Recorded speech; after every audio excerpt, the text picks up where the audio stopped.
ជនជាតិដើមភាគតិចពូនងឬភ្នងនៅតែរក្សាជំនឿលើព្រៃអារក្សព្រៃកប់សព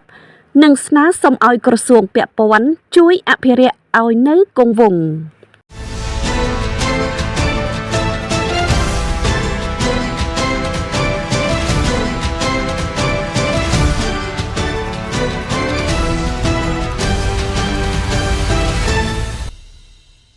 តំបន់ព្រៃកប់សពឬព្រៃកប់ខ្មោចរបស់ប្រជាជនជាតិដើមភាគតិចពូនងឬភ្នងត្រូវបានបន្តការគោរពយ៉ាងខ្ជាប់ខ្ជួននៅពេលដែលពួកគេចូលទៅកាន់ទីកន្លែងព្រៃនោះម្ដងសម្រាប់ព្រៃកប់សពក្នុងជំនឿជនជាតិដើមភាគតិចគឺសម្រាប់តែកប់សពមួយមុខប៉ុណ្ណោះមិនអនុញ្ញាតឲ្យជនណាម្នាក់មកកាប់ឆ្ការព្រៃដើម្បីសម្អាតភ្នោរកាប់រំលំដើមឈើដាំដំណាំឬសាងសង់ផ្ទះឡើយបងប្អូនជនជាតិដើមភាគតិចពូនងឬភ្នងឃុំសានមនោរម្យស្រុកអូរាំងខេត្តមណ្ឌលគិរីបានលើកឡើងថាព្រៃអារក្សអ្នកតានិងព្រៃកប់ខ្មោចត្រូវបានគោរពបូជាតតាំងពីបុព្វបុរសរបស់ខ្លួនតរៀងមក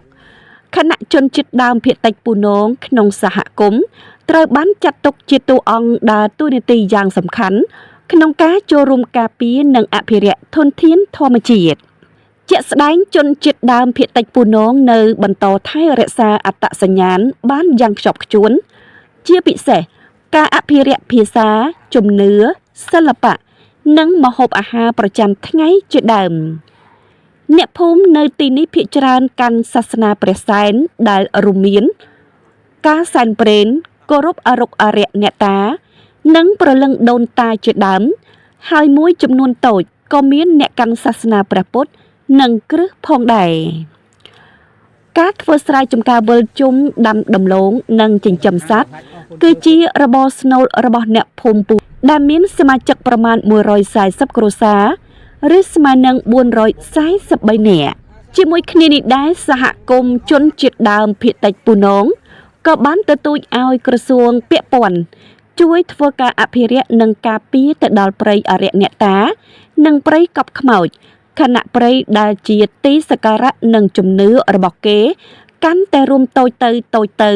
ដោយសារការអភិវឌ្ឍនិងនៅតែមានបុគ្គលឆ្លៀតឱកាសមួយចំនួនចូលកាប់រុករានទន្ទ្រានដីព្រៃសហគមន៍